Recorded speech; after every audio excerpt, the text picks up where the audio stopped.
नमस्कार आप सभी बहनों को। आज हम सुनेंगे पंच भीखू की कहानी, जो कि देव उठनी 11 से कार्तिक पूर्णिमा तक कही और सुनी जाती है। एक साहूकार के एक बेटा और बहू थे।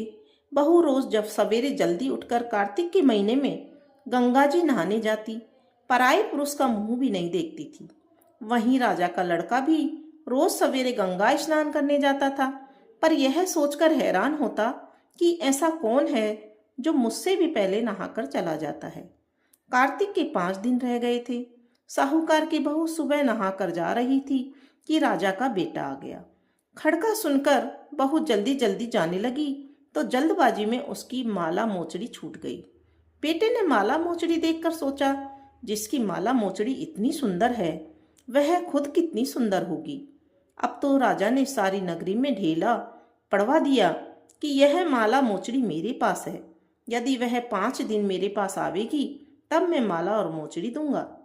तब बहू ने भी कहलवा दिया कि मैं 5 दिन आऊंगी, पर किसी को साख देने के लिए बिठा देना। राजा गंगा जी पर बिछावन करके एक तोते को पिंजरे में टांग कर बैठ गया। बहू आई, पहली पेड़ी पर पैर रखते हुए बोली, हे कार्तिक ठाकुर, राय दामोदर, पांचों पांडव, छठे नारायण, भीष्म राजा, उस पापी को नींद आ जाए। मुझ में सत है तो मेरा सत रखना। राजा को नींद आ गई।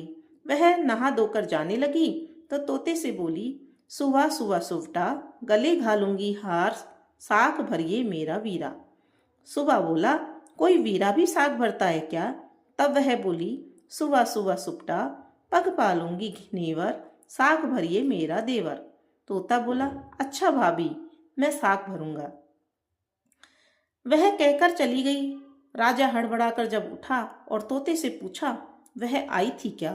वह कैसी लगती थी? तो तोते ने कहा, आभा की सी बिजली, होली की सी झल, केला की सी सुकामड़ी, गुलाब सी सरम। राजा ने सोचा, आज मैं उंगली चीर कर बैठ जाऊंगा तो मुझे नींद नहीं आएगी। दूसरे दिन राजा उंगली चीर कर बैठ गया। वह आई और वैसे ही पहले दिन की तरह प्रार्थना की। राजा को नींद आ गई। वह नहाकर जाने लगी तो तोते को साग भराई।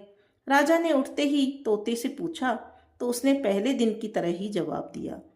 राजा तीसरे दिन आंखों में मिर्ची डालकर बैठ गया, पर उसकी प्रार्थना के प्रभाव से उस दिन भी उसे नींद आ गई और बहू नहा धोकर चली गई। अगले दिन राजा सूल बिछा कर बैठ गया, पर उस दिन भी उसे नींद आ गई और बहू नहा धोकर चली गई।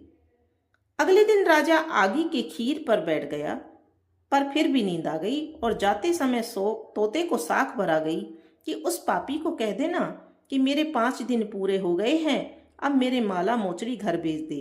राजा ने उठते ही फिर पूछा कि आज आई थी क्या? तो तोता बोला, आई थी और माला मोचड़ी घर भेजने को कहकर गई है।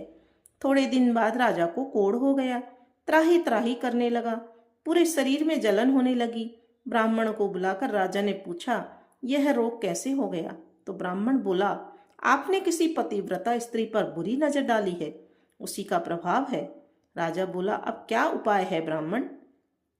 तो ब्राह्मण बोला, आप उसको अपनी धर्म की बहन बनाओ, उसके नहाए हुए जल से नहाओ तो आपका कोढ़ ठीक हो जाएगा। राजा माला मोचड़ी लेकर साहूकार के घर गया और बोला कि आपकी बहू इन्हें गंगा जी के घाट पर भुलाई थी, जो उसको दे दो। उसको कहो कि अपने नहाए हुए जल से मुझे नहाने दे। साहूकार बोला, वह पराये पुरुष का मुंह नहीं देखती है, इसलिए तू नाली के नीचे बैठ जा। जब वो नहाएगी तब उस पानी से तू नहा लेना। और नाली के गिरे हुए जल से नहाने पर राजा की काया कंचन जैसी हो गई। तो यह थी कहानी उस बहू की और उस राजा की। हे पंचभीखू देवता, जैसे साहूकार की बहू का सत रखा वैसे सबका रखना।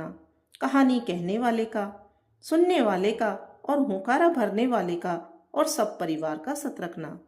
बोलो पंचभीखू देवता की जय।